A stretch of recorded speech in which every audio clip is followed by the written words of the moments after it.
आनंद होतोय की त्यावेळी या स्टेजवर उभी राहिलेली मी आज पुन्हा नव्यानं मला आज ही संधी मिळते। त्यामुळे थँक्यू सर की आज मला ही संधी तुम्ही दिली आहे। मी 2002 पासून शिक्षण क्षेत्रामध्ये काम करते आहे, शिक्षिका म्हणून जिल्हा परिषद शाळेमध्ये।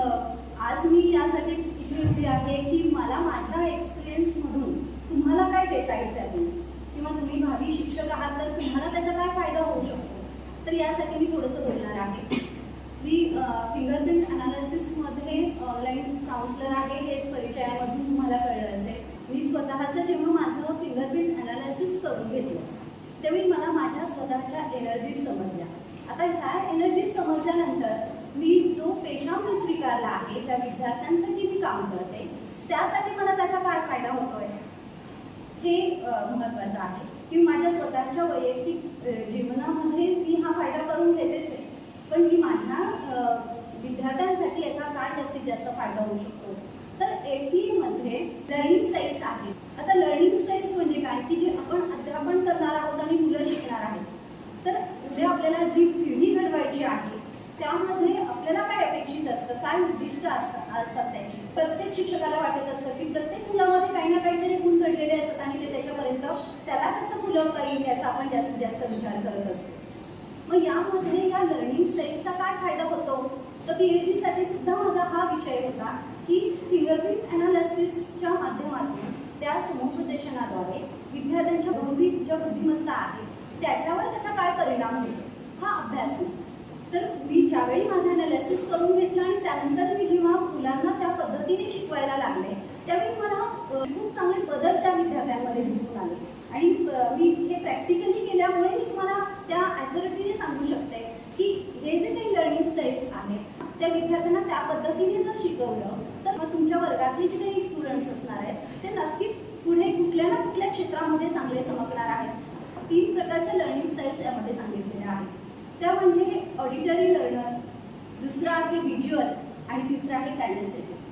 तर या लर्निंग स्टाईल्सच्या माध्यमातून जर का मुलांपर्यंत आपण पोहोचलो तर नक्कीच याचा इम्पॅक्ट हा चांगला होणार आहे।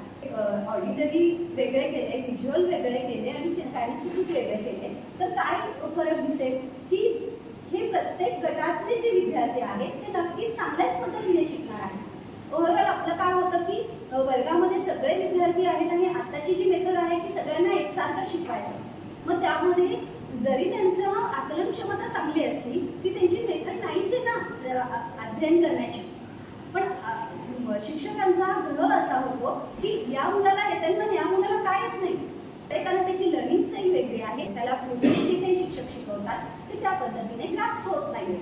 सिंपल। मग हे जर का अशा पद्धतीने जर या मेथडमध्ये जर शिकवलं तर नक्कीच त्याचा फायदा हा विद्यार्थ्यांसाठी सुद्धा होणार आहे।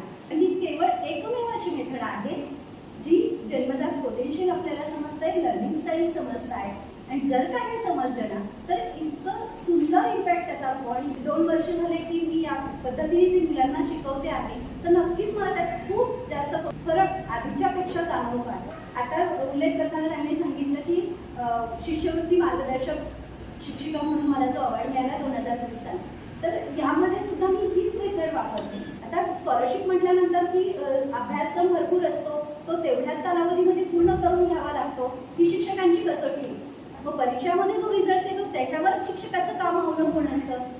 म्हणजे ही जी काही मेथड आहे आपल्या शिक्षण पद्धतीची तीच मुळात वेगळी असल्यामुळे आपण त्या पद्धतीनेच जातो।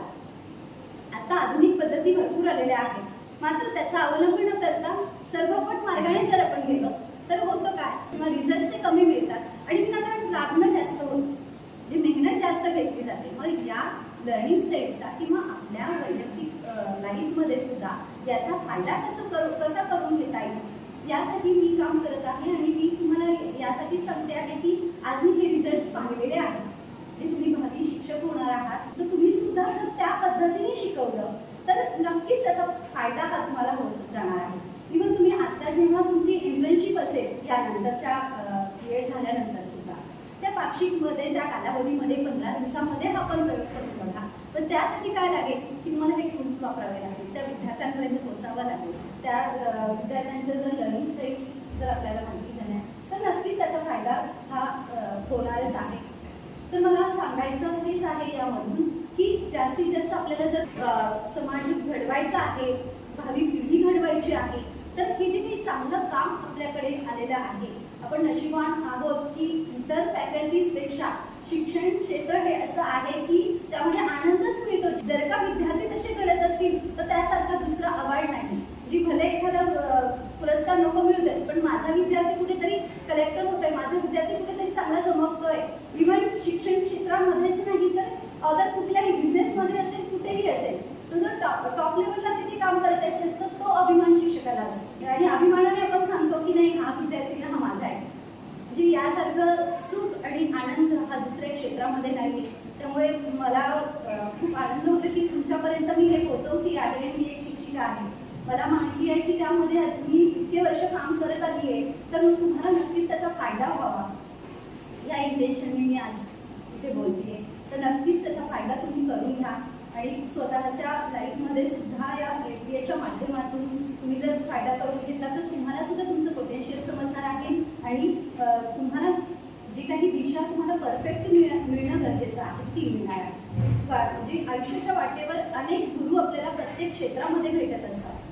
तर तसं माझ्याही आयुष्यामध्ये दमकर सर असतील, जे 2007 साली माझे गुरु आहेत आणि आजही ते माझे गुरु आहेत. कारण आजही इथून पुढे देखील मला त्यांचं मार्गदर्शन शैक्षणिक क्षेत्रामध्ये मिळणार आहे. आणि अदर फील्डमध्ये म्हटलं तर काउन्सिलिंगमध्ये सुद्धा पागे सर हे माझे गुरु आहेत. जीवन जगत असताना काय काय गोष्टी महत्त्वाच्या आहेत किंवा आपल्यामध्ये जे पोटेन्शियल आहे ते कसं आपण युटिलाइज केलं पाहिजे, कसं वापरलं पाहिजे, हे जेव्हा आपल्याला कळतं ना, त्यावेळी आपल्याला सक्सेसपासून कोणीही थांबू शकत नाही. आणि म्हणूनच जाता जाता मी एवढंच सांगेन की सपने उन्हीं के सच होते हैं जिनके सपनों में जान होती है. सिर्फ पंखों से कुछ नहीं होता, हौसलों से उड़ान होती है. हा हौसला आपल्या गुरूंकडून आपल्याला मिळतो आणि तो वारसारूपी आपण जर आपल्या मध्ये आणला आणि पुढे गेला तर नक्कीच त्याचा फायदा तुम्हाला होणार आहे. तुम्ही जास्तीत जास्त त्याचा फायदा करून घ्यावा एवढीच माझी अपेक्षा आहे. सो थँक्यू सो मच मला इथे बोलण्याची संधी दिली.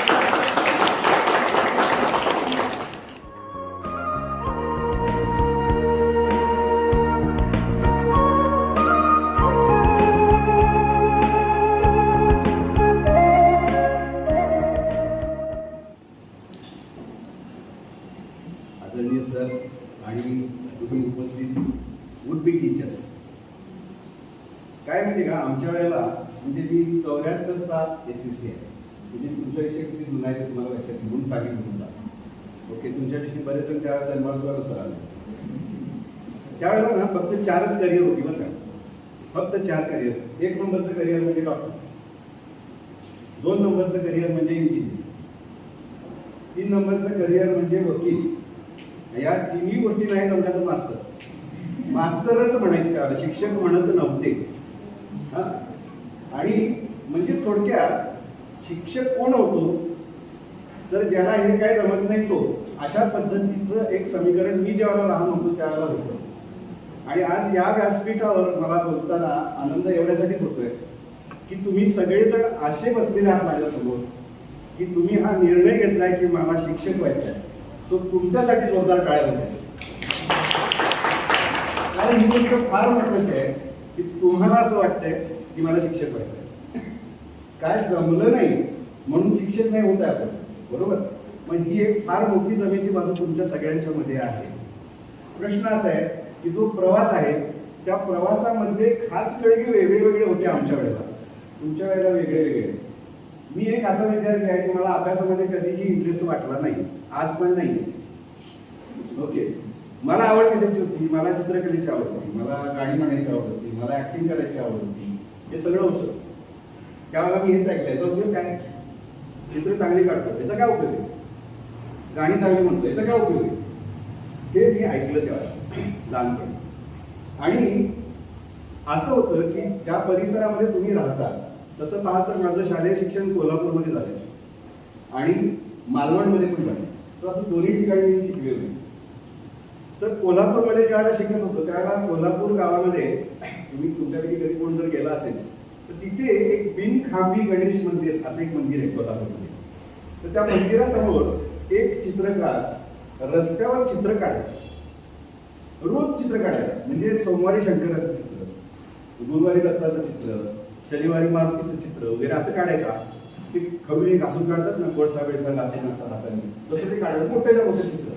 आणि ते काढत असताना मला फार आश्चर्य वाटायचं. मी असा म्हणजे पूर्ण आश्चर्यकारक होऊन ते बघत राहायचो. ते सगळं चित्र झाल्यानंतर तो खाली लिहायचा, गरीबाला मदत करा. त्यावेळेला 2 पैशाचं नाणं, 3 पैशाचं नाणं, 5 पैशाचं नाणं चलनामध्ये होतं. मग लोक येणारे जाणारी त्याच्यावरती पैसे टाकायचे, ते गोळा करायचे पैसे, आणि मग त्या कलाकाराचं जेवण व्हायचं. मी ज्यावेळेला 10वी म्हणजे 9वी पासूनच सुरुवात झाली ती, मला काय व्हायचं आहे तर मी सांगितलं मला आर्टिस्ट व्हायचं, मला चित्रकार व्हायचं. तेव्हा माझ्या आई वडिलांना, तो कसला चित्रकार, रस्त्यावर चित्र काढणारा आणि खाली लिहिणारा, गरिबाला मदत करा, काय उपयोग नाही त्याचा, असं व्हायचं. मग मी नंतर सांगितलं की मला गायक व्हायचं. दरम्यानच्या काळात काय झालं होतं, मे महिन्याच्या सुट्टीमध्ये आम्ही सगळी फॅमिली मुंबईला आलो होतो.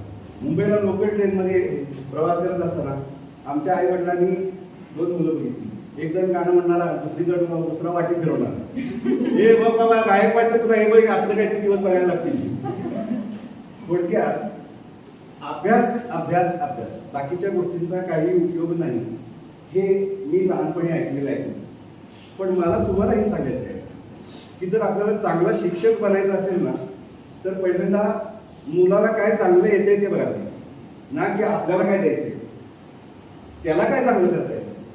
याचं पण मी तुम्हाला एक उदाहरण सांगेन की 9वी पर्यंत घरच्यांनी खूप सहन केलं मला, की चित्र काढा बसला की 4-4 तास चित्रच काढत असतो, गाणी म्हणत बसला की रूम बंद करून 4-4 तास गाणी म्हणत बसतो, असं काहीतरी वेड्यासारखं मी करायचं. मग असं ठरलं की याला काय उपयोग नाही, याला घरातून हाकलून देऊया, असा निर्णय चालला होता. तेवढ्यात मला मामा म्हणाला की याला घरातून हाकलू नका, कारण म्हणजे याच्याकडे एवढी ताकद आहे ना की हा बाहेरच्या लोकांना बिघडवून टाकेल, म्हणजे याला दुसरीकडे काहीतरी करूया आपण. तर म्हणजे मी याला घेऊन जातो मालवणला. तो शिक्षक असल्यामुळे तो मला मालवणला घेऊन गेला आणि तिथे मला माझे गुरु भेटले.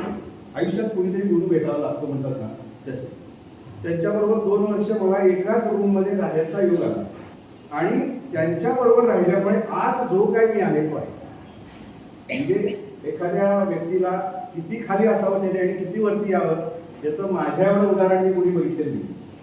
कारण मी वर्स्ट स्टुडंट होतो शाळेमध्ये असताना. वळण टाकलेली पोरासारखी ती कॅटेगरी होती. म्हणजे हा कशाला शाळेमध्ये आहे यार, याला काढून टाका यार, अशी परिस्थिती असताना जो आज शिक्षकांना मार्गदर्शन करू शकतो. माझं क्वालिफिकेशन जर तुम्ही विचाराल तर SSC हेच माझं क्वालिफिकेशन. ओके, टेक्निकल क्वालिफिकेशन विचाराल तर मी आर्टिस्ट आहे, GD आर्ट, तुम्हाला माहिती असेल. तर मी आर्टिस्ट आहे बाय प्रोफेशन, काही संबंध नाही मानसशास्त्राचा आणि इतर त्याचा. ओके, पण आज सायकियाट्रिस्ट लोक, सायकॉलॉजिस्ट लोक माझं ऐकतात.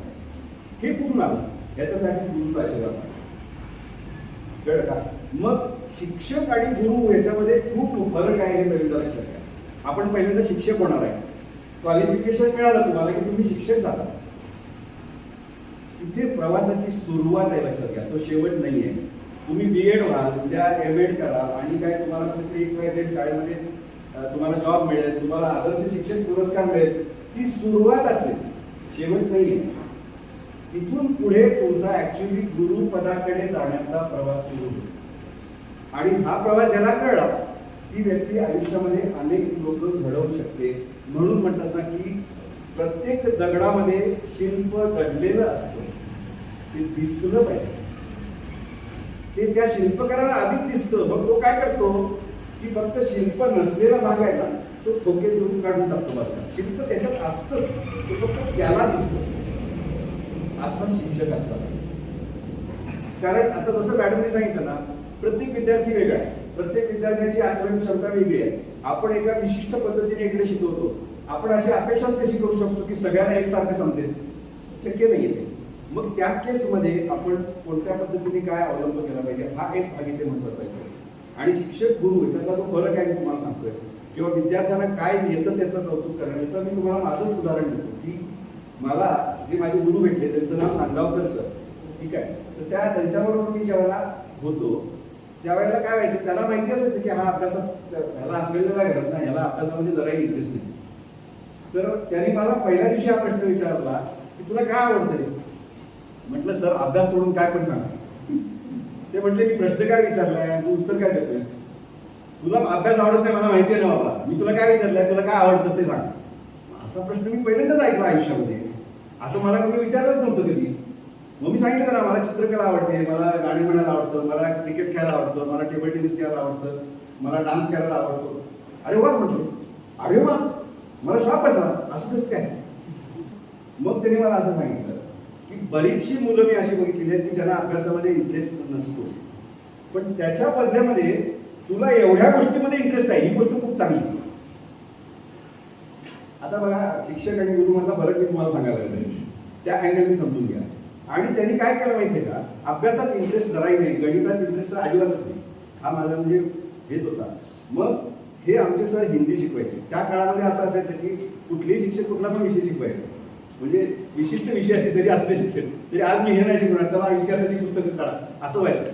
त्यांनी तसं काय केलं, एक दिवस ना, आज म्हणजे ड्रॉइंगचा तास, हिंदीची पुस्तकं व्हायला, मग त्यावर ते सगळं पाठ असायचंच ना दप्तरामध्ये. कोणी पण केव्हा पण शिक्षक काय पण सांगायचे, मग सगळी तयारी आपली असायची, बरी विद्यार्थी सगळे तयार असायचे. आणि मग त्यांनी सांगितलं की आज ड्रॉइंगचा तास, त्यांनी काहीतरी विषय दिला, काढा या विषयावरचं चित्र काढा. काय काय, मी लहानपणापासून मला चित्रकलेची आवड असल्यामुळे मला चित्र माझं खूप चांगलं झालं. सरांनी सांगितलं जरा कोणाचं चांगलं आलंय बघा, ते सगळ्यांनी माझं घेऊन जाईल, ह्याचं चांगलं आलंय बघा. मग त्यांनी मला पुढे बोलवलं. मग मला म्हटले तुझं चित्र सगळ्यात चांगलं का झालं सांगू. म्हटलं मी लहानपणापासून काढतोय सर, मला त्याचा सराव आहे म्हणून असेल. बरं अजून काय सांगता येईल का? म्हटलं नाही सांगता येईल. मग आता मला सांग म्हणते की हे जे चित्र रंगवलेलं आहे त्याच्यामध्ये निळा रंग एवढाच का वापरलाय, लाल रंग एवढाच का वापरलाय, पिवळा रंग एवढाच का वापरलाय, काही सांगता येईल?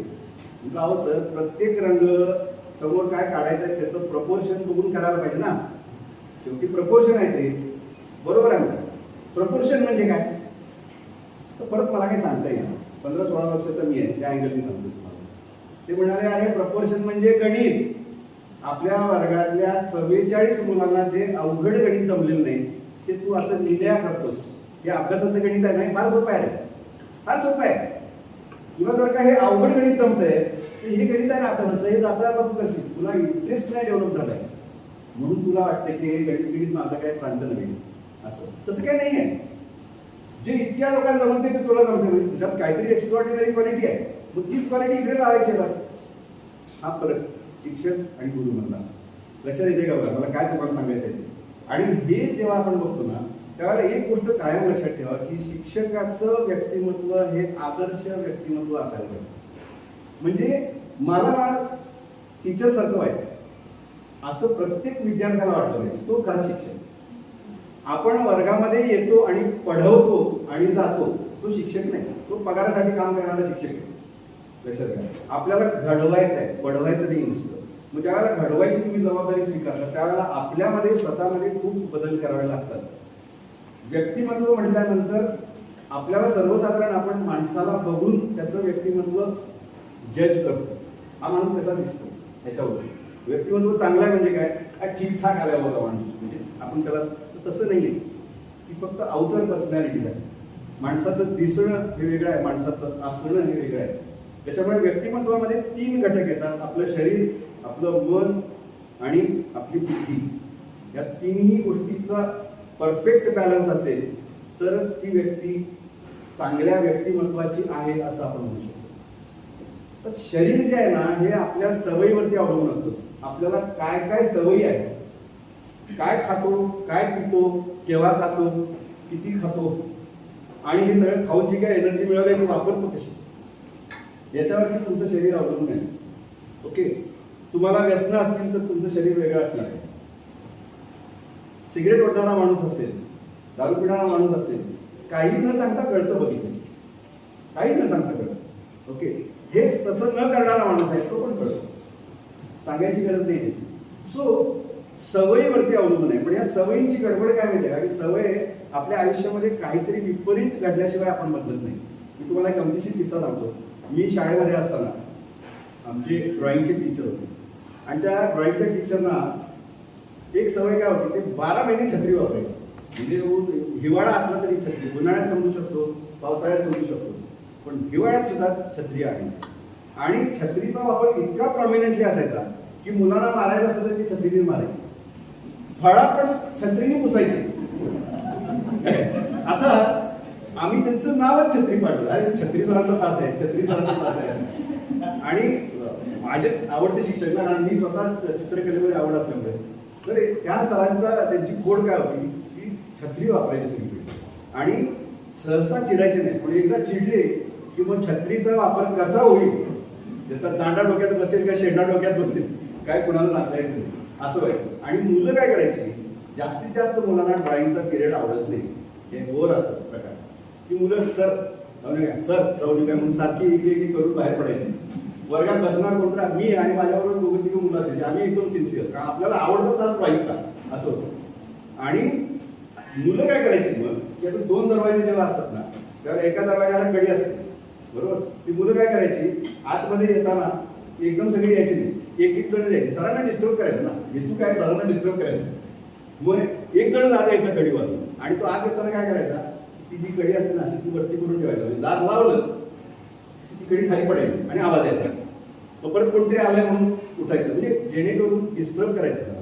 हे सगळं बघितलं सरांनी, सरांना प्रचंड राग आला, हे काय खरं नाही होत. राग आला तर त्यांनी काय करावं, 2 दरवाजामधला एक दरवाजा वरचा बोल्ट लावून बंद केला, आता छत्री घेतली आणि तिथं मागे उभे राहिले. तर बाहेर माझा दरवाजा कटकटवला, एका हाताने डाव्या हाताने कडी काढायची, उजव्या हाताने छत्री मारायची डोक्यात, हा प्रकार सुरू झाला. आता सुरुवातीला घाबरलो आम्ही, आता काय खरं नाही, आता काय खरं नाही. तसशी आतमध्ये मार खाऊन येणाऱ्या विद्यार्थ्यांची संख्या वाढली, तसं जरा आतमध्ये पण आता कोण येते बघूया, आता कोण कुणाच्या डोक्यात बसते बघूया, हे सुरू झालं. आणि शेजारी हेडमास्टरांचा तास होता इंग्लिशचा, मगाशी ड्रॉइंगच्या सरांना जाताना म्हणजे पोरं एवढा काय गोंधळ करतात, थांबा म्हणजे बघून येतो. आता काय झालं असेल, दरवाजा सेम सिस्टीम सगळी, दरवाजा वाजला, एकीकडे उघडली, आता डोक्यात छत्री बसली. आता हेडमास्टरांच्या डोक्यात छत्री बसल्यानंतर आम्ही सगळे कावरे झालो, आता काय खरं नाही, सरांची नोकरी गेली, आता काय खरं नाही. अशा हसावं का रडावं कळेल. सांगायचा उद्देश हा, त्या दिवसानंतर आमच्या सरांनी छत्री वापरायची सोडून दिली. म्हणजे पावसात सुद्धा भिजत घ्यायचे. शाळेमध्ये स्टाफ रूम मध्ये एक स्पेअर ड्रेस ठेवलेला, टॉवेल ठेवलेला, छत्री वापरणार नाही आयुष्य. विनोदाचा भाग सोडून द्या, आयुष्यामध्ये असं काहीतरी विपरीत घडल्याशिवाय आपण आपल्या सवयी बदलत नाही, हे मला सांगायचं. शरीराची जडणघडण ही सवयींवरती अवलंबून आहे. जो माणूस तुम्हाला फिट दिसतो ना, त्या माणसाला चांगल्या सवयी असतातच 100%. आणि दुसरी गोष्ट कन्सिस्टन्सी पाहिजे, सातत्यपूर्ण प्रयत्न पाहिजे. आपण आरंभशूर खूप असतो. सलमान खानचा सिनेमा लागला की जिम मध्ये गर्दी लगेच, बघा तुम्ही असं होते की नव्या उत्साहाने जायचं, 2 दिवस व्यायाम करायचा, तिसऱ्या दिवसापासून अंग दुखायला सोडून द्यायचं, काय उपयोग नाही व्यायाम करून, अंग दुखतं. अशी बरीच अतिउत्साही आरंभशूर मंडळी असतात. तर कुठल्याही गोष्टीमध्ये सातत्य पाहिजे. ते सातत्य पण लागतं ज्यावेळेला शरीर चांगलं मेंटेन करायचं असतं तेव्हा. ओके, मन जे आहे आपलं, हे मन आपल्यावरती जे काही संस्कार घडत असतात आजूबाजूला, त्याच्या आधारे घडत असतात. आणि हे संस्कार कधीही बदलत नाही. म्हणजे पिढी कितीही पुढे गेली ना तरी संस्कारांचं थोडं स्वरूप बदलेल, पण पूर्णच्या पूर्ण संस्कार कधी बदलत नाही. फॉर एक्झाम्पल, मी लहान असताना संध्याकाळी 7च्या आत घरी येणं हा नियम होता. घरी आल्यानंतर देवासमोर दिवा लावलेला असायचा आणि तिथे बसायचं आणि शुभमकरोती म्हणायचं. हे आम्ही लहानपणी केलं. आता तुम्ही त्याच्या कितीतरी पुढच्या पिढीमध्ये आहे, बरोबर. मग आता असं काय होतं का, संध्याकाळी तुम्ही सिनेमातलं गाणं म्हण बघू असं म्हणते का कोणी घरात? म्हणजे ती जी ठराविक वेळ आहे ना, ती वेळ काहीतरी प्रार्थना करण्याची आहे, हा संस्कार आहे. स्वरूप बदललं असेल, त्याची इंटेन्सिटी बदलली असेल, पण मूळ गाभा नाही बदललेला. So this is how mind जे असतं ना, ते संस्कारावरती घडत असतं. इथे पण मी तुम्हाला एक गमतीशीर स्टोरी सांगतो. व काय तुम्हाला लेखक माहिती असतील, कालच मला वाटतं त्यांची 90वी काहीतरी जयंती होती. त्यांनी एक कर्मचारी नावाचा कथा संग्रह लिहिलाय, व काय. त्याच्यामध्ये J.K. मालवणकर असं एक कॅरेक्टर त्यांनी रंगवलेलं आहे, व्यक्तिचित्र म्हणून. तर हा J.K. मालवणकर कोण आहे? सरकारी कर्मचारी. आणि सरकारी कर्मचारी ही कशी असतात तुम्हाला माहिती आहे. मुंबईमधला हा प्रसंग आहे की ठराविक वेळेला ठराविक लोकल पकडायची, ठराविक सीटवरतीच बसायचं, मग सगळ्यांनी तिकडे उतरल्यानंतर मग हीच बस पकडायची. इतकं आता असं म्हणजे नाकासमोर म्हणतात तसं सगळं त्यांचं लाईफ असतं. तर असा हा J.K. एक ऑफिसमध्ये येतो. त्यावेळेला त्याचा एक मित्र म्हणजे डोक्याला हात लावून बसलेला दिसतो. त्याच्या आजूबाजूला सगळे मित्र म्हणजे काय झालं तू सांगतो यार, अरे आपला काल पगार झाला ना, माझं पगाराचं पाकिट मारले आज नंतर काल. मग आता असं जेव्हा कोणी काही सांगत असतो त्यावेळेला उपदेश करणारे भरपूर लोक असतात, आपल्याला माहिती आहे आजूबाजूला. एक जण विचारतो काय झालं, आणि नाही पाकिट कुठं मागे ठेवलेलं, मग मारणारच ना, इथे ठेवतात काय पाकिट कधी पगार असतो, आणि पुढच्या खिशात ठेवायचं असते, वरती ठेवायचं असते. आणखी त्याच्या पुढे इथे सांगतो की अरे पगार झाला ना की पैसे एका ठिकाणी ठेवायचेच नसतात, थोडे इकडे ठेवायचे, थोडे इकडे ठेवायचे, थोडे इकडे ठेवायचे, असं करायला लागतं. आता हे सगळं तत्वज्ञान झालं. हे जे के मालवणकर हे सगळं ऐकतो आणि तो काय करतो, तो स्वतःचं पगाराचं पैशाने भरलेलं पाकिट काढतो आणि त्याला देतो आणि त्याला म्हणतो तुला आता उद्देशाची गरज नाही आहे, तुला याची गरज आहे, हे ठेव. तू अरे तुझी भावना मी समजू शकतो, मग तू काय करणार, काय म्हटलं मी एकटाच आहे, मी काय मेसवरती जेवतो, असं आहे माझं, मला काय बाकीचा प्रश्न नाही. एक रूम आहे माझी स्वतःची आहे, राहायला प्रश्न जेवणाचा. एक महिनाभर मी काय करणार, एक महिनाभर तुमच्या घरीच कोणाकडे तरी जेवायला जाणार, सकाळचं जेवण यांच्याकडे, संध्याकाळचं जेवण त्यांच्याकडे, असं करणार म्हणतो. एक महिना पुरती तर गोष्ट आहे, तुझा महिना बाल बच्चेवाला माणूस आहेस, तुझं सगळं ओके होईल ना, म्हणून मी सांगितलं. आणि मग त्याच्यानंतर हा जे के मालवणकर सकाळी याच्या घरी, संध्याकाळी त्याच्या घरी, हे प्रकार सुरू होतात. डबा कुठे घेऊन येतो ऑफिसमध्ये. असं ज्या दिवशी लेखकांच्या घरी तो जे के मालवणकर येणार असतो त्यावेळेला मुलं बाहेर खेळत असतात अंगणामध्ये, तेव्हा लेखक सांगतात की अरे ते आमच्या ऑफिसमध्ये जे के काका येणार आहेत बरं का, मी जरा पटकन बाजारात जाऊन फळं घेऊन येतो, ते आले तर त्यांना बसायला सांगा, पाणी बिणी द्या त्यांना. मुलं म्हणतात ठीक आहे, काय हरकत नाही. आणि नेमकं जातात आणि हा जे के येतो. झाल्यानंतर ही मुलं अंगणामध्ये गोट्या खेळत असतात. तुम्हाला बघा काय माहिती आहे की नाही माहिती मला, खूप जुने आहेत ना सगळे. मग हा काय करतो, हा ती बॅग ऑफिसची ठेवतात, तो पण त्याच्यावर खेळायला. पोरं एकदम खुश होतं, अरे बाबा हे काका भारी आहे बाबा, आमच्या बाबाने कधी खेळले, हे कसं काय खेळतात वगैरे. आणि मग थोड्या वेळ ते आल्यानंतर मग आतमध्ये गप्पा वगैरे होतात थोड्याशा, चला आता आतून ऑर्डर येते, चला आता पानं वाटेल, चला जेवायला बसूया. मग ते भारतीय बैठक असतं, पाटावरती बसून जेवायचं वगैरे. तर ते जेवायला हां आपण म्हणतो ना, हां करा सुरू, आपण जेवायला असं म्हणतो ना. तर ते म्हटल्यानंतर हा उठून उभा राहतो पाटावरती, डोळे बंद करतो आणि खडखडीत आवाजात वदनी कवड्या घेता नाम या श्रीहरीचे हे म्हणायला. तरी त्यांची मुलं असं काय येणार का उभं राहायला असं म्हणायला, काय कळत नाही त्याला, हे असं कसं काय. मग लेखक फक्त फोन करून सांगतात की आता काय बोलू नका, आपण जेवण झाल्यावर बोलू, कुणीही सांगतो तुम्हाला. मग सगळे छान गप्पा मारत जेवतात आणि जेवण झालं तर आपल्याकडे कसं बडीशेप सुपारी बिपारी काहीतरी देतो ना आपण, तसं देत असताना लेखक त्याला विचारतात की अरे तू मगाशी जेवायच्या आधी ते उठून काय उभं राहिलास, की आम्हाला काय कळलं नाही. खरं तर काय मनातल्या मनात पण म्हणू शकला असतं, बसून पण म्हणू शकला असतं, उभं राहून एवढं काय म्हणजे आम्हाला दाखवायसाठी.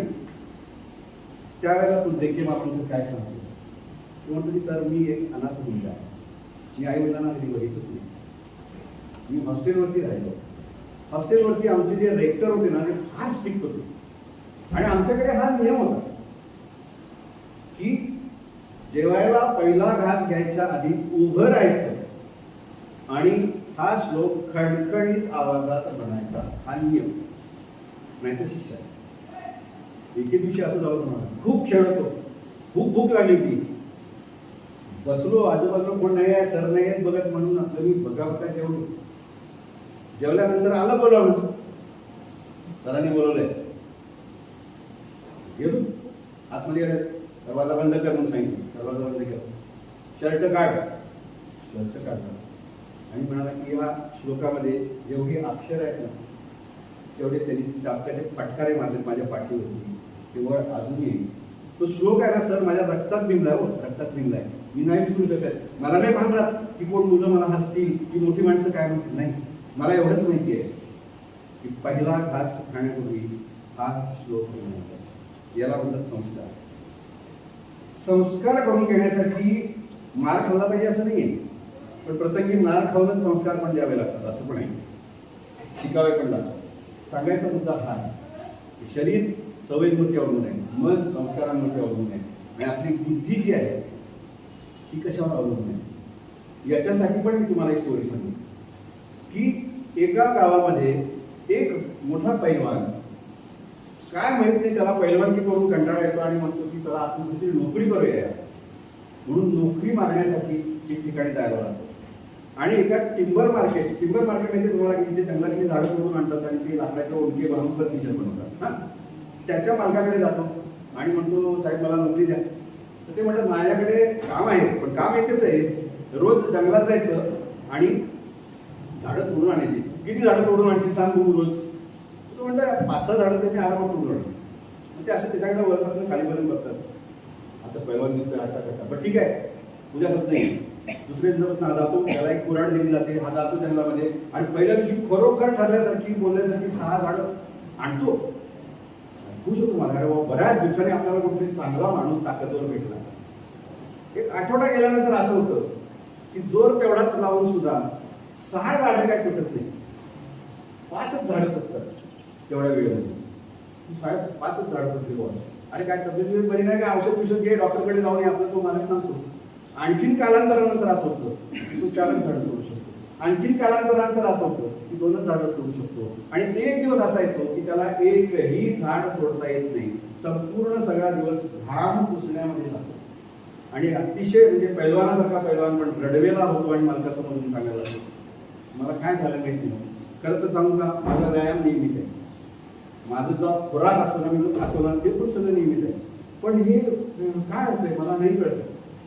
तेव्हा तू मालक त्याला जवळ बरोबर विचार, तुला पहिल्या दिवशी जी कुऱ्हाड दिली तू त्याला 10 आहे.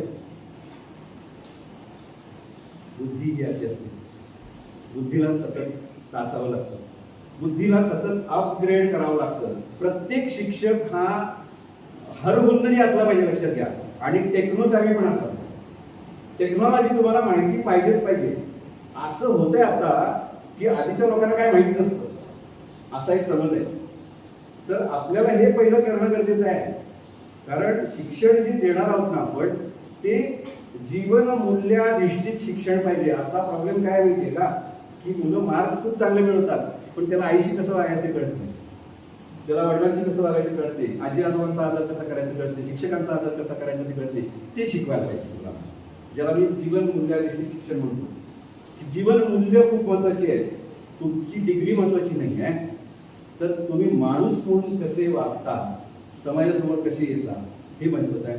तसं पहिल्यांदा आपल्याला करावं. म्हणून मी सुरुवातीला काय म्हटलं, मला ना माझ्या टीचर सारखं व्हायचं. हा भाव प्रत्येक विद्यार्थ्याच्या मनात जो शिक्षक तयार करतो ना, तो आदर्श शिक्षक असतो. आदर्श शिक्षक पुरस्कार मिळून कुणी आदर्श होत नसतो. किंवा आदर्श शिक्षक पुरस्कारासाठी खूपदा असे अर्ज पण मागवले जातात. ठीक आहे, एक सोपस्कार बनवू आपण, काही हरकत नाही. पण प्रत्यक्षामध्ये आदर्श शिक्षक तो ज्याला विद्यार्थी ठरवतात आदर्श शिक्षक, असं माझं मत आहे वैयक्तिक. कळलं का? म्हणून मला हे सांगायचं की आज मुलांना काय शिकवणं गरजेचं आहे, तर बाबा यशानं हुरळून जाऊ नको आणि अपयशामुळं खचून जाऊ नको.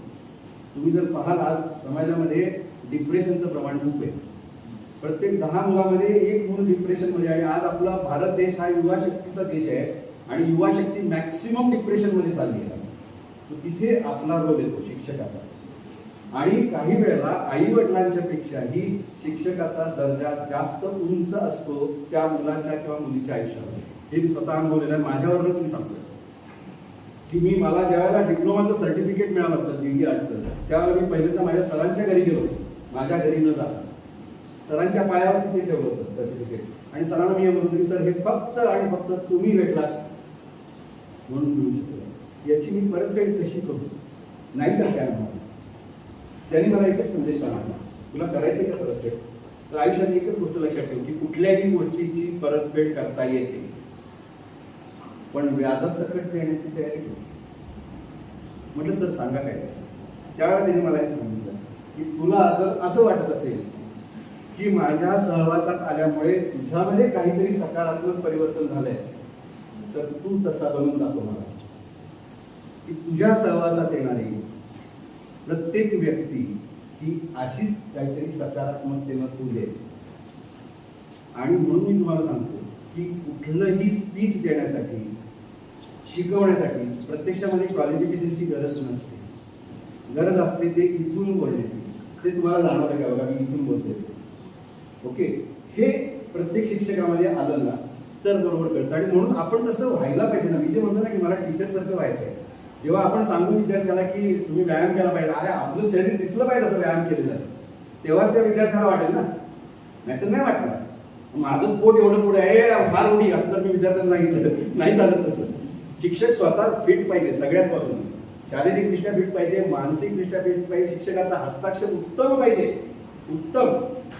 बिकॉज हस्ताक्षरावरून स्वभाव ओळखला जातो की नाही आज, बरोबर आहे की नाही? मग या सगळ्या हा दागिना आहे शिक्षकाचा.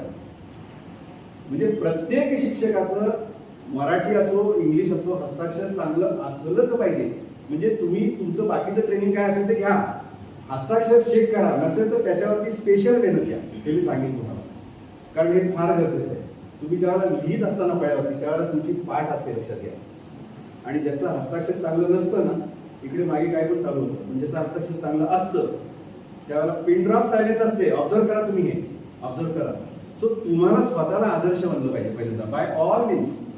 मला व्हायचं नाही तर माझ्या शिक्षकांसारखं व्हायचं, माझ्या टीचरसारखं व्हायचं. या भूमिकेत तुम्ही स्वतःला नेलं पाहिजे. आणि त्याच्यासाठी do not just teach, inspire दे. मुलांना प्रेरणा मिळाली पाहिजे आपल्याकडून. विषय शिकवणं ही गोष्ट खूप कॉमन आहे हो. तुम्ही इतिहासाचे शिक्षक आहात, तुम्ही हिंदीचे शिक्षक आहात आणि तो विषय शिकवताय, ही गोष्ट खूप म्हणजे काय म्हणतात अशी स्टिरियोटाईप झाली, पाट्या टाकण्यासारखं झालं. पण प्रत्येक विद्यार्थ्यामधला माणूस घडवण्यासाठी तुम्ही काय करता, हा मुद्दा अतिशय महत्वाचा आहे.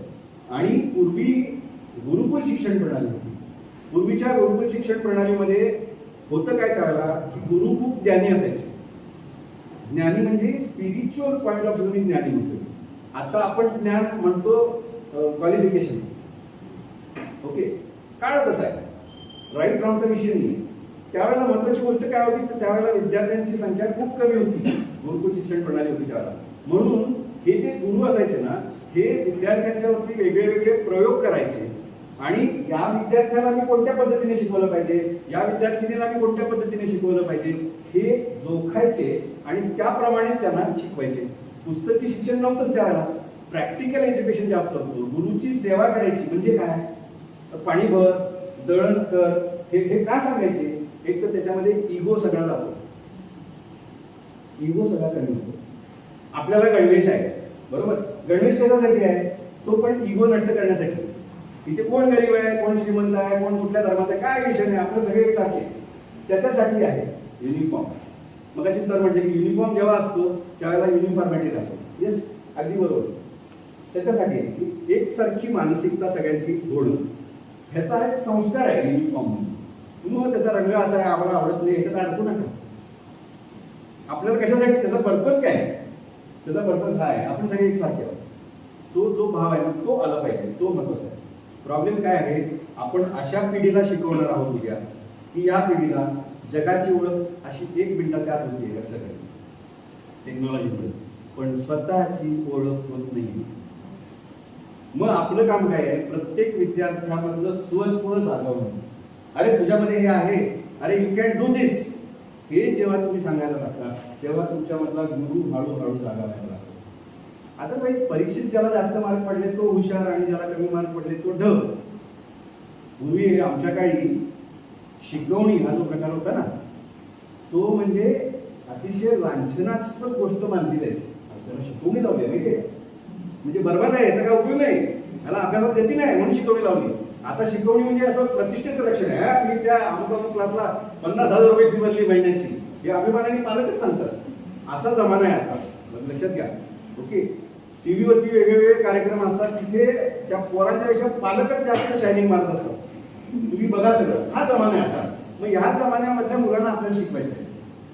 म्हणून आपल्याला काय केलं पाहिजे, तर जेव्हा शिक्षक बनायचं आहे त्याला आपल्याविषयी आदरयुक्त भीती पण असली पाहिजे आणि तितकीच आपुलकी पण असली पाहिजे. ह्या दोन्ही गोष्टी आपल्याला जोपासायच्या. त्या जोपर्यंत आपण करत नाही तोपर्यंत उपयोग नाही. त्याच्यासाठी आपल्याला स्वतःवर मेहनत द्यायची. ओके, तुम्ही ना उद्या कसे शिकवता ही गोष्ट खूप बाजूला राहते. तुम्ही स्वतः कसे आहात ही गोष्ट फार महत्वाची. त्याच्यातून ते आपोआप मिळतं. मी सांगतो का तुम्हाला, मी परत सांगतोय, तुम्ही फक्त तुम्हाला नोकरी मिळण्यासाठी क्वालिफिकेशन घेताय. क्वालिफिकेशनचा शिकवण्याशी काही संबंध नाही आहे, खरंच नाही. ओके, तुम्हाला उद्या टीचर म्हणून जॉब पाहिजे ना, त्याच्यासाठी तुम्हाला BEd MEd काय असेल ते लागणार आहे, म्हणून शिकायचं. शिक्षक इथून असला पाहिजे, शिक्षक इथून असला पाहिजे, प्रेरणादायी असला पाहिजे, इन्स्पायर केलं पाहिजे. ते डोंगराचा खेळ बघितला तुम्ही कधी, जे इकडे 3 काट्या लावतात तिकडे 3 काट्या लावतात आणि तो काठीवरून मग इकडे तो बॅलन्स करतो बघा असं, तो खाली इकडे कोणतरी ढोलकी वाजवत असतो. ढोलकी वाजवणारा असतो ना म्हणून तो चालू शकतो, लक्षात घ्या. ढोलकी वाजवणं बंद झालं चालता येत नाही. तुम्ही बघा हे, मग आपण ते ढोलकीवाले व्हायचं, लक्षात घ्या. आणि आपल्या ढोलकीचा आवाज आपल्या विद्यार्थ्यांच्या कानात आयुष्यभर घुमला पाहिजे.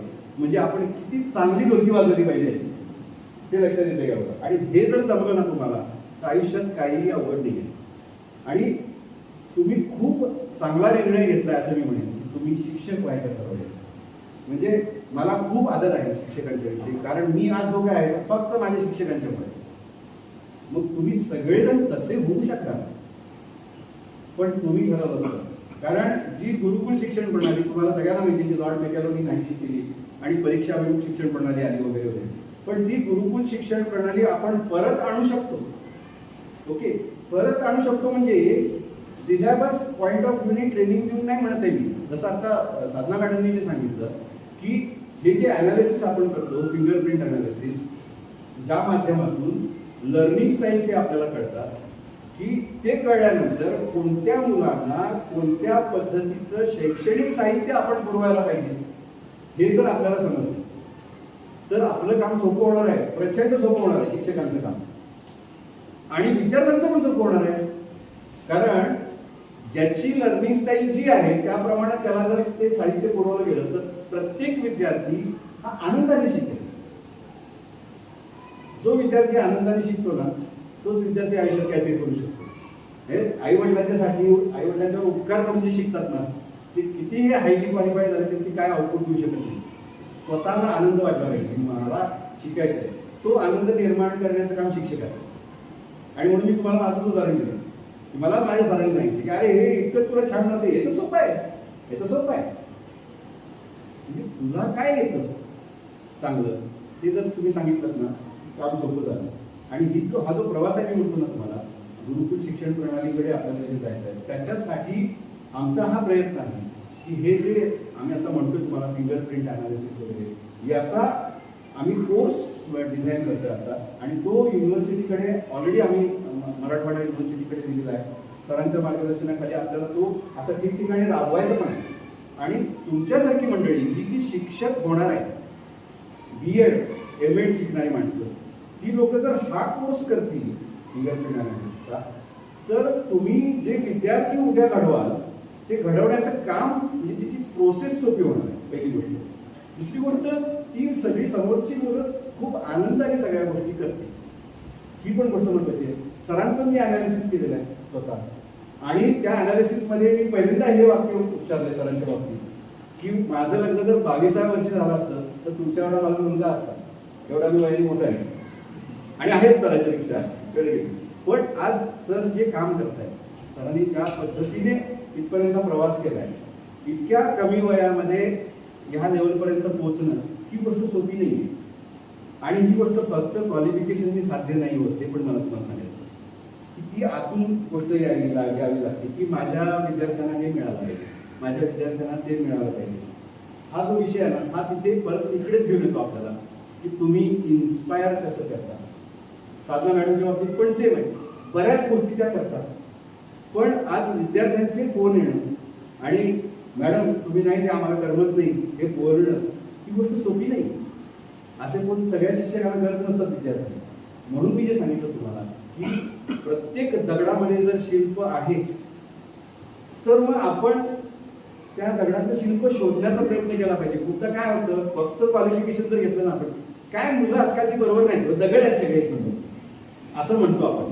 मग तुम्हाला कशाला ठेवलंय, तुम्हाला त्या दगडाला पावडर लावायला ठेवलंय, मेकअप करायचं, आणि त्या दगडाचं शिल्प शोधाना तुम्ही, तेच तर काम आहे आपल्या शिक्षकांचं, नाही का. मग तुम्ही दगड आहे म्हणून ब्लेम कशाला करता विद्यार्थ्यांना. विद्यार्थ्यांना ब्लेम कधी करायचं नाही आयुष्यामध्ये. एखाद्या विद्यार्थ्याचं आकलन चांगलं असेल, एखाद्याचं नसेल, पण ज्या वेळेला मी जे शिकवतोय किंवा मी शिकवते ते विद्यार्थ्यांना समजत नाही, त्यावेळेला स्वतःचा राग यायला पाहिजे. अरे मी कुठेतरी कमी पडतोय का, मी कुठे कमी पडतेय का माझ्या विद्यार्थ्यांना समजत नाहीये.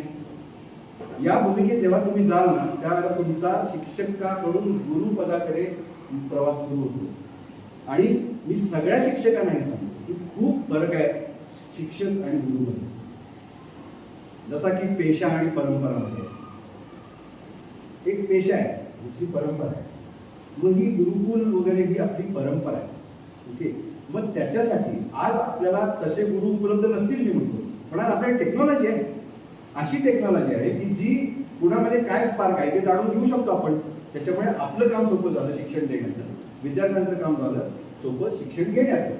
मग असं दोघांचंही हे जर बरोबर सिंक्रोनाइज झालं तर विचार करा की किती चांगली पिढी आपण उद्याची घडवू शकू. आणि म्हणून मी सुरुवातीलाच तुमचं अभिनंदन करण्याचं कारण हे की परिस्थिती अशी आहे की काय नाही जमलं म्हणून शेवटचा पर्याय म्हणून शिक्षक होणं इज अ डिफरंट थिंग. आणि तुम्ही स्वतःहून ठरवलंय की मला शिक्षक व्हायचं आहे म्हणून तुम्ही शिक्षक इथे शिकणं आणि त्या पद्धतीचा शिक्षक होणं ही गोष्ट खूप अभिमानास्पद आहे. त्याच्यामुळे ही गोष्ट कायमस्वरूपी डोक्यात ठेवा की आपल्याला उद्याचं जे काय भारताचं स्वप्न आहे आपण ना खूप मोठा विचार केला पाहिजे हे लक्षात घ्या. आपण खूप लहान विचार करतो की मला माझी मुलं एवढीच हे ते असं नाही. आपल्याला भारताचं भविष्य माझ्या हातात आहे. उद्याची युवा पिढी मला घडवायची आहे. आज जर युवा पिढी डिप्रेशनकडे चालली तर त्याच्यासाठी मी काय करू शकेन अपार्ट फ्रॉम माय सब्जेक्ट. मी मानसिक उभारी कशी देऊ शकेन माझ्या विद्यार्थ्यांना. या भूमिकेत जेव्हा तुम्ही जाल ना त्यावेळेला तुम्ही चांगले शिक्षक होणार. त्यावेळेला आयुष्यभर शिक्षक लक्षात राहतात आणि शिक्षक जिवंत नसला तरी सुद्धा त्याच्या विचारांची स्पंदनं मिळतात. आजही मी ती अनुभवते माझ्या मुलीची. मला कधीच असं वाटलं नाही की सर नाही आहेत माझ्याबरोबर. मला नेहमी वाटते की सर आहे. इतकंच नव्हे तर आत्ता बोलतात की सरच बोलतात. ही अंधश्रद्धा नाही आहे, लक्षात घ्या. ही श्रद्धा आहे आणि काम जर तसं केलं ना तर ती श्रद्धा जास्त प्रबळ होत जाते. तरी मला एकच सांगितलं की तू शिक्षणाच्या भानगडीत पडू नकोस. तू कुठलंही एज्युकेशनल क्वालिफिकेशन घेऊ नकोस. तुला त्याची गरज नाही. तू माणसं वाच रे, माणसं वाच. आणि मग मी काय केलं माहिती का, बसमधून प्रवास करत असताना उगाच माणसांच्याकडे बघत बसायला असं. आता ही असं करून बसली, मला ही काय विचार करत असेल असं किंवा हे असे बसले. मग ते त्यांना जाऊन विचारायचं नंतर हे तू आता काय असा विचार करत होतीस का. मग सुरुवातीला काय का तुम्हाला काय करायचं आहे असं व्हायचं सुरुवातीला. नंतर असं व्हायला तुम्हाला कसं कळलं म्हणजे हे काम करतंय.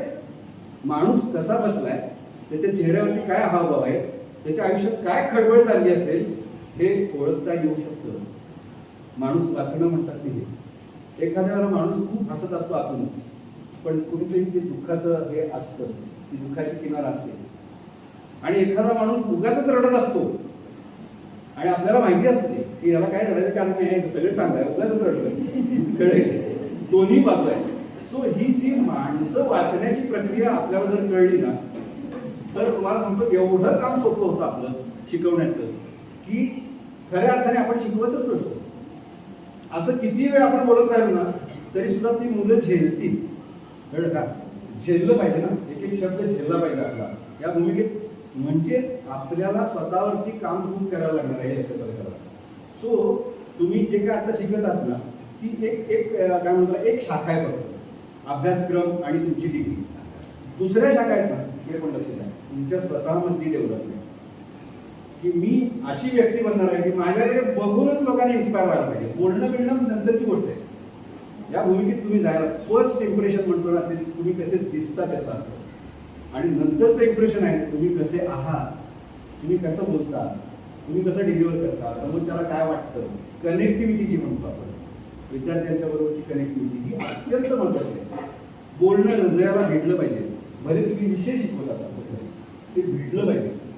ती ताकद आपल्यामध्ये येण्यासाठी खूप मेहनत घ्यायला लागते. ती अभ्यासामध्ये असेल असं नाही. कंटेंट डिलिव्हरीकडे लक्ष दिलं जाणार आहे तुमच्या प्रोसेसमध्ये. ते गरजेचं आहे.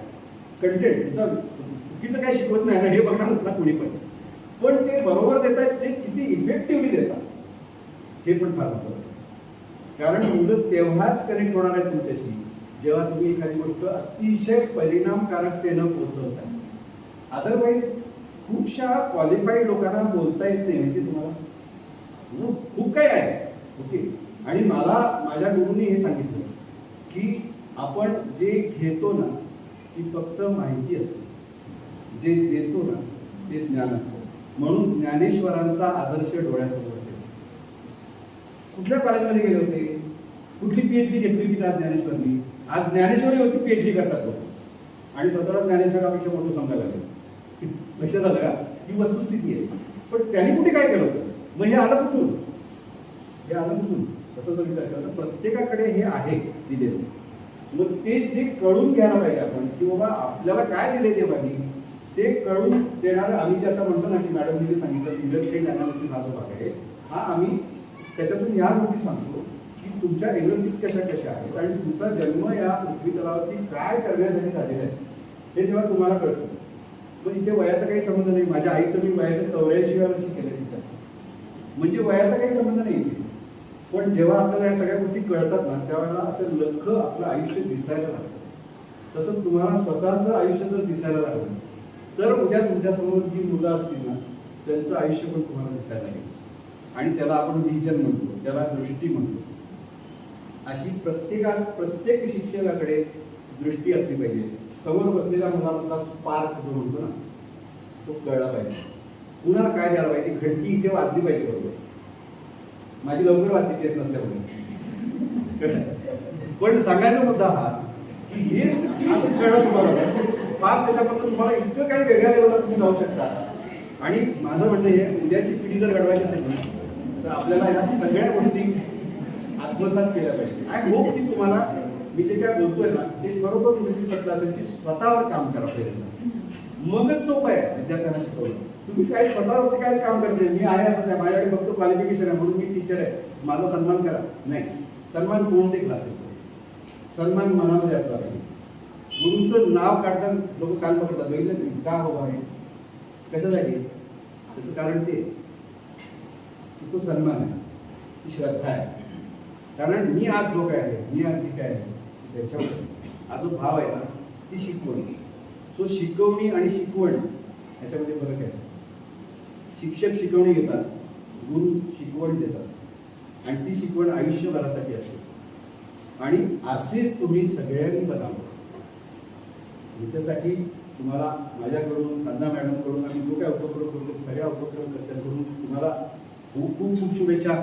मला आज इथे डॉक्टर सरांनी बोलण्याची संधी दिली.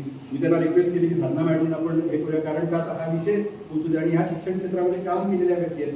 माझं शिक्षण क्षेत्रात काम काही नाही आहे, मी आपलं असं पडवडतो काहीतरी कळलं की, पण ह्या काम करणारी व्यक्ती आहेत त्यांचं पण मार्गदर्शन म्हणजे सरांनी त्यालाही विनंतीला मान दिला आणि खरोखर आज आम्हाला दोघांनी इथे व्यासपीठ निर्माण करून दिलं. आणि आमचा जो काही पुढचा प्रयत्न आहे त्याच्यासाठी सरांचं मार्गदर्शन आम्ही आता हे करतोय की हा जो फिंगरप्रिंट अनालिसिसचा कोर्स आम्ही डिझाईन करतोय हा युनिव्हर्सिटीपर्यंत पोहोचून समस्त भारतामध्ये जे BEd आणि MAd करणारे जे तुमच्यासारखे लोक आहेत त्यांच्यापर्यंत हा विषय हा कोर्स पोहोचवायचा. सो दॅट पुढे तुम्हाला विद्यार्थ्यांना शिकवणं हे सोपं जावं आणि विद्यार्थ्यांच्या त्याच्यातून आत्महत्या टाळाव्यात आणि खऱ्या अर्थाने आपला देश जो आहे युवा देश म्हणतो ना समृद्ध व्हावा तर त्या अँगलनी व्हावा. तर त्याच्यासाठी तुम्हाला सगळ्यांना खूप खूप शुभेच्छा. Thank you so much. Thank you.